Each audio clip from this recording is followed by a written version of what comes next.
아빠와 함께하는 세계사 제15장 큰 나라와 작은 나라의 전쟁.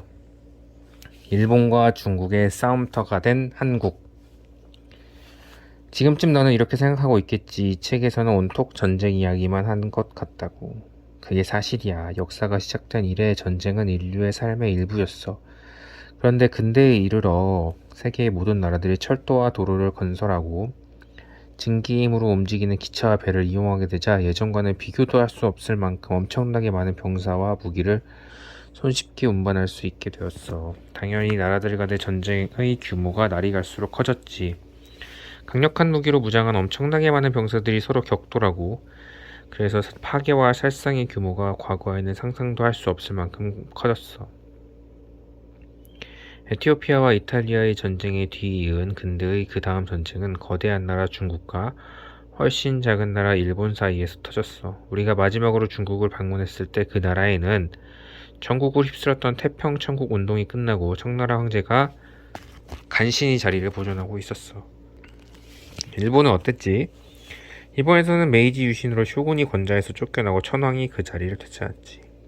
일본은 또 서양의 여느 나라처럼 의회를 구성하고 헌법을 만들어서 천황의 통치를 도왔어. 일본은 중국과도 비교도 안 될 정도로 작은 나라지만 날이 갈수록 힘이 강성해졌어. 그러나 중국의 청왕조는 하루가 다르게 하역해져 가고 있었어. 1894년에 일본이 중국에게 도전해서 전쟁이 터졌어. 그러나 그 전쟁은 중국 땅도 일본 땅도 아닌 조선 땅에서 일어났어. 너도 그 사실을 어느 정도 알고 있을 거야. 당시 조선의 국왕은 고종 임금이고 왕후인 민씨가 정치를 도왔어. 그런데 그 민씨 왕후가 진짜 통치자라고 생각하는 사람이 더 많았단다. 고종 임금은 겨우 12살 때 국왕이 되었어. 너무 어린 나이였기 때문에 아버지인 흑선 대원군이 섭정이 되어 나랏일을 맡았어. 국왕을 대신해서 다른 사람이 나랏일을 돌보는 것 혹은 그 사람을 섭정이라고 한단다. 대원군이 나랏일을 틀어주고 고종 임금은 무엇이든지 아버지가 하라는 대로 했어. 임금이 15살이 되자 이제는 혼인할 때가 되었다는 말이 나왔어. 배필은 이미 정해져 있었는데 시골에 사는 민씨 집안의 16살 처녀였어. 그런데 민씨 왕후는 아버지에게 순종만 하는 마음 약한 고종 임금과는 전혀 딴판이었어. 의지가 강하고 남달리 총명한 그녀는 한 살 아래의 신랑과는 달리 야심도 여간 만만하지 않았단다. 왕후는 시아버지를 싫어했어. 남편을 대하는 태도도 싫었고 나랏일을 운영하는 방식이 싫었어. 조선은 오랫동안 중국을 맏형이나 아버지로 섬겨왔어. 중국하고만 교육을 하고 중국에만 외교사절을 보냈어. 서양 사람이 조선을 은둔의 나라라고 부르는 것은 순전히 그것 때문이었어.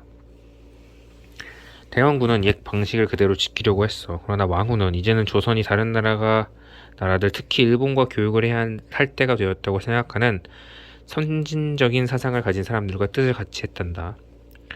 왕후가 결혼하고 나서 7년 동안 그녀는 친척을 정부의 장관과 군대의 우두머리와 그 밖에 중요한 자리에 어떻게 해서든지 더 많이 앉히려고 노력했어. 23살이 된 왕후는 고종 임금에게 이제는 임금이 나랏일을 직접 맡을 때가 되었다고 설득했고 그녀의 친척들도 모두 이에 동의했단다.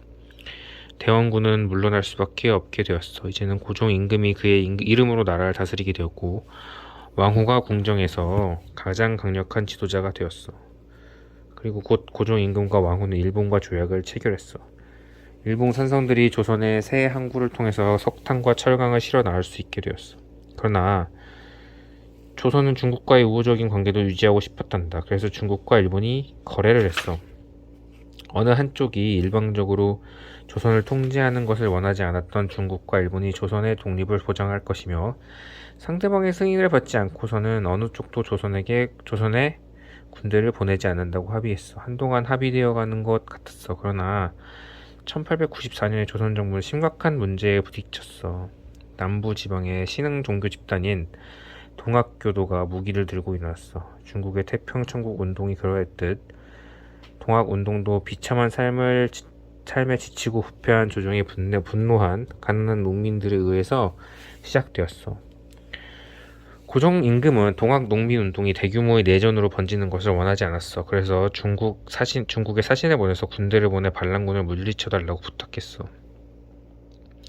청나라 황제는 이게 웬 횡재냐고 그 부탁을 들어줬어. 중국은 영국 군함을 빌려서 군대를 실어 조선 남쪽 지방으로 보냈어. 중국이 일본의 승인을 받지 않고 조선에게 병사를 보냈다는 사실을 안 일본 사람들은 벌컥 화를 내었어. 중국이 일본과의 합의를 일방적으로 깨버렸기 때문이야. 일본 사람들은 중국이 조선을 혼자 삼키려는 게 틀림없다고 믿었어. 그래서 당장 군대를 보내 중국 병사들을 실은 영국 군함을 가라앉혀 버렸단다. 그건 곧 전쟁이었어. 1894년 8월 1일 중국과 일본이 서로 선전포고를 했어. 청일 전쟁이 시작된 것이야. 그러나 그 전쟁은 중국도 일본도 아닌 조선 땅에서 벌어졌어. 두 나라의 군대가 조선 땅에서 맞붙었던 거야. 그러나 서양의 최신식 무기로 무장한 일본의 현대적인 군대에게 중국군은 상대가 되지 않았어. 불과 8달 만에 일본은 조선 남쪽에서부터 북쪽으로 올라가 중국 본토로 진격해 들어갔어. 중국은 더 이상 버틸 수가 없어서 일본과 조약을 체결했어. 조선의 완전한 독립을 보장하고 중국의 관대한 영토의 일부를 일본에게 내어준다는 조건이었어. 그리고 중국의 힘이 약해진 틈을 놓치지 않고 독일, 프랑스, 러시아, 영국 등이 달려들어서 중국 내 제각기 영토를 빼앗아 가져갔단다. 이 시기를 덜어는 중국에서의 스크램블이라고 불러. 한편 조선은 어떻게 되었을까? 조선은 이제 중국으로부터는 완전히 독립되었지만 일본 군대가 아직 그대로 눌러앉아 있었어. 조선 사람들 중에는 그것을 환영하는 사람들도 있었어. 일본이 조선의 강력한 동맹국이 될 거라고 믿었던 것이지. 그러나 민씨 황후는 일본에 대해서 불안을 느꼈어. 일본군이 눌러앉아 있는 한은 조선의 자주가 위태로울 것이라고 생각했던 거야. 그녀는 일본이 조선에서 세력을 완전히 장악하고 난 다음에는 직접 지배하려 들지 않을까 두려워했단다. 그래서 민씨 황후는 러시아에 사절을 보내서 중국과 일본과 함께 러시아도 조선의 동맹국이 되어주면 좋겠다고 부탁을 했어. 왕후가 일본에 대항하기 위해서 러시아를 끌어들이려고 한다는 사실을 안 일본 사람들과 조선의 친일파들이 알게 되었을 때 그녀의 슬픈 운명이 결정되었단다. 1895년 10월 8일 이른 새벽에 폭도들이 궁궐에 들어가서 왕후를 살해했어. 그리고 그들은 달아났어. 다른 여러 나라들이 일본에게 폭도들을 처벌하라고 요구했어. 일본이 법정에서 그들을 재판했는데 범죄를 인정할 만한 증거가 충분하지 않다는 판결을 내렸단다. 조선 왕후가 살해가 나간 지 15년 후에 일본이 조선을 합병했어. 미치 왕후가 우려했던 사태가 기어이 일어나고 말았던 것이야. 조선은 독립을 잃고 일본 제국의 일부가 되어버렸어. 미국 스페인 전쟁. 한국과 일본의 저 멀리 남쪽 중국 해안으로부터 그리 멀지 않은 곳에 또 하나의 작은 나라가 있었어. 우리가 필리핀이라고 부르는 수많은 섬으로 이루어진 나라야. 그 나라의 어느 부잣집에서 호세 리잘이라는 이름의 아이가 태어났어. 리잘의 부모는 아이에게 최고의 교육을 시키고 좋은 것이면 무엇이든지 다 해주고 싶었단다. 그래서 리잘은 필리핀에서 최고로 꼽히는 대학교에 들어갔고 나중에는 스페인의 어느 대학교로 유학을 갔어. 그런데 왜 스페인이었을까? 필리핀이 스페인 제국의 일부이기 때문이었어. 리잘은 글을 깨쳐서 책을 읽고 공부를 하기 시작하면서부터 스페인이 필리핀을 지배하는 것은 부당한 일이라고 믿게 되었어. 그의 나라가 왜 수만 리 밖에 있는 유럽 땅의 스페인이란 나라의 지배를 받아야 하는 거지? 그는 캐나다와 에티오피아처럼 필리핀도 당연히 자치권을 가져야 한다고 생각했단다. 그러나 리잘은 혁명을 일으키지도 않았고 스페인에 반대하는 사람들을 모아서 비밀단체를 만들지도 않았어. 그는 당신의 기억 속의 영원히라는 제목의 소설을 썼단다. 그 소설을 읽어보면 너는 그게 그저 크리소스토마 이바라라는 청년과 마리아 클라라라는 아름다운 처녀의 사랑 이야기인 줄로만 여길지도 몰라. 그러나 그 소설에는 깊은 뜻이 숨어 있단다. 리자는 그 소설에서 스페인 정부를 대단히 잔인하고 부당하고 억압적으로 묘사하고 있어. 그래서 리자의 소설을 읽은 필리핀 사람들은 필리핀도 당연히 스페인이 아니라 필리핀 사람들이 통치하는 독립국이 되어야 한다는 생각을 가지게 되었지. 리잘의 소설을 필리핀 사람들만 읽은 게 아니었어. 세상의 저편에 있는 또 하나의 스페인의 식민지 사람들도 그 소설을 읽었단다. 그 식민지는 미국의 플로리다주의 바로 밑에 있는 섬나라 쿠바였어. 쿠바는 엄청난 양의 사탕수수가 생산되는 곳이기 때문에 스페인의 매우 중요한 식민지였지. 스페인 사람들이 소비하는 설탕의 거의 대부분이 쿠바에서 공급되었고 또 외국에 쿠바 설탕을 수출해서 스페인은 더 부자가 되었단다. 리자렐 소설을 읽은 쿠바 사람들도 자기들도 스페인의 지배에서 벗어나야 한다고 생각하기 시작했어. 스페인의 지배에 강한 불만을 품은 사람들의 쿠바의 독립에 대해서 토론을 하고 글을 쓰기 시작했어. 그러나 글을 쓰고 토론을 하는 것만으로는 아무것도 되지 않는다고 생각하는 사람들이 더러 있었어. 자유를 얻기 위해서는 용감하게 일어나서서 싸워야 한다는 것이었지. 그들은 독립이나 죽음이냐라는 뜻으로 구호를 걸었어. 그들은 스페인의 지배를 받으며 사는 것보다 차라리 죽어버리는 게 낫다고 믿었어. 그리고 정말로 목숨을 잃는 사람들이 나타나기 시작했어. 쿠바에서 혁명의 불길이 더 크게 번지기 전에 꺼버리려고 달려온 스페인 군대와 싸우다가 죽은 사람들이었지. 쿠바에서 벌어지고 있는 사태가 미국 사람들에게 알려지지 않을 리 없었어. 많은 미국 사람들이 쿠바의 혁명가들을 동정했어. 미국도 영국으로부터 자유를 얻기 위해서 혁명 전쟁을 치렀잖아. 쿠바에서 전쟁의 열기가 더해가자 미국 의회는 전체 미국인의 이름으로 쿠바가 스페인으로부터 독립이 되어야 한다고 선언했어.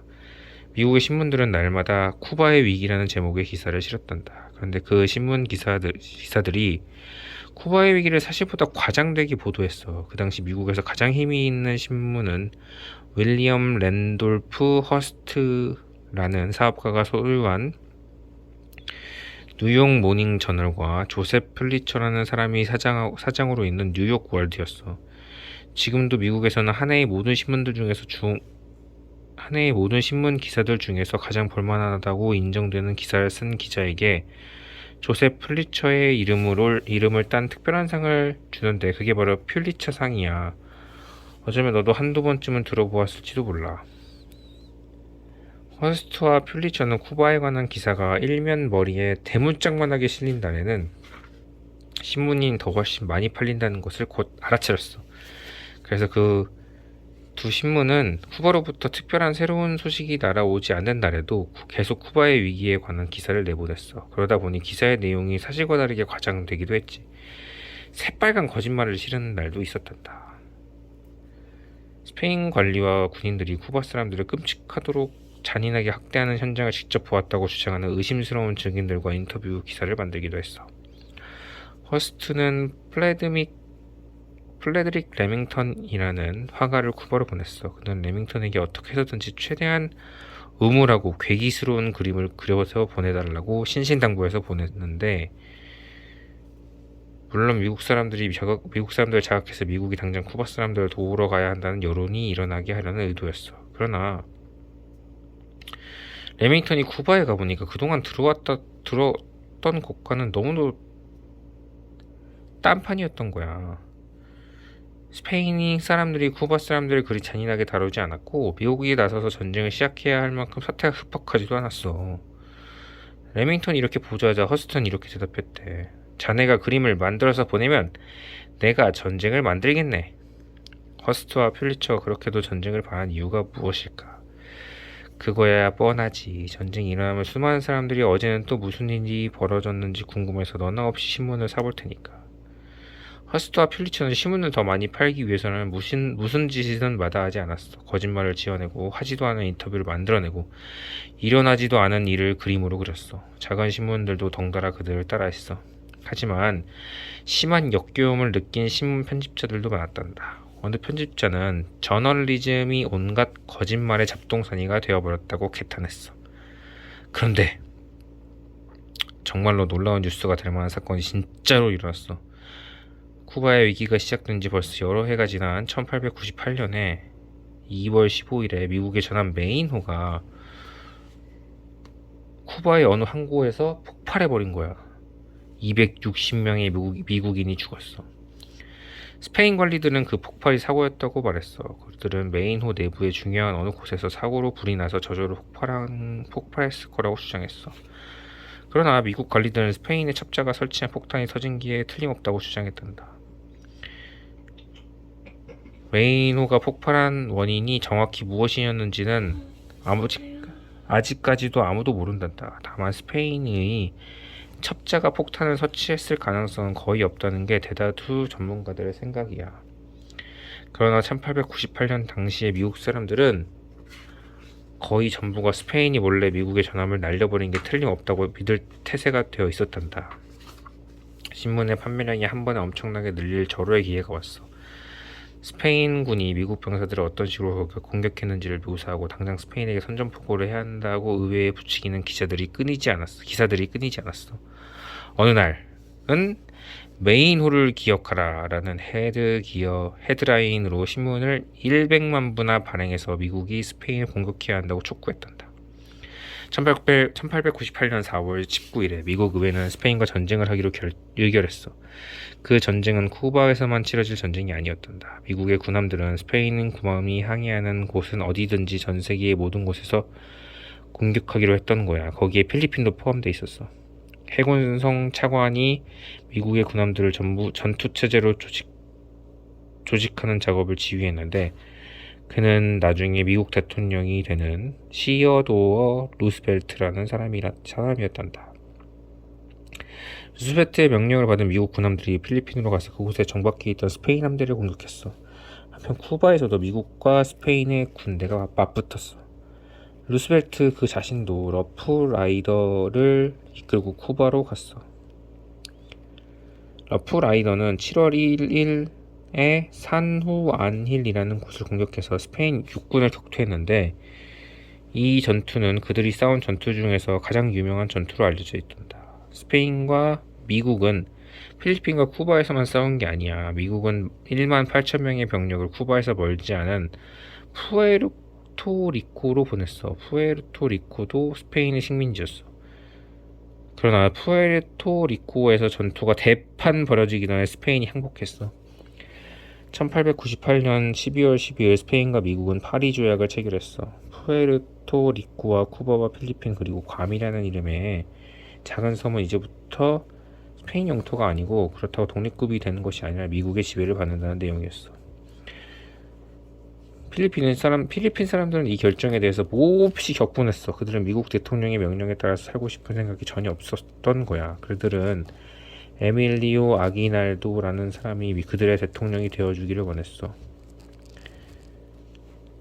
아기날도는 미국 사람들에게 미국이 필리핀 사람들에게 폭력적이고 공격적인 행동을 하고 있다고 말했어. 그러나 미국이 필리핀에게 완전한 자유를 주는 것은 허락할 수 없다고 하자 아기날도는 좋다. 그렇다면 이제부터 필리핀은 미국하고 싸우겠다라고 선언했단다. 그러나 아기날도가 이끄는 필리핀 군대는 미국군과 맞설 힘이 없었어. 1901년에 미국 군대가 필리핀을 침공해서 아기날도를 사로잡았어. 그는 미국에게 충성을 바치겠다고 서약을 하고 대통령 자리에서 물러나지 않을 수 없었어. 그 대가로 미국 의회는 두 집단의 의원들이 필리핀을 다스리도록 했어. 한 집단은 필리핀 국민이 선출한 필리핀 사람으로 구성되고 또 한 집단은 미국 의회가 지명한 사람으로 구성되었단다. 미국 스페인 전쟁이라고 불리는 그 전쟁과 그 이후의 전투에서 20만 명 이상의 필리핀 사람들이 죽었단다. 그 엄청난 희생으로 필리핀은 스페인 지배를 벗어난 그들의 정부를 갖게 되었어. 그러나 그 정부는 미국이라는 강대국의 그늘을 한시도 벗어나지 못하는 정부였지. 끝.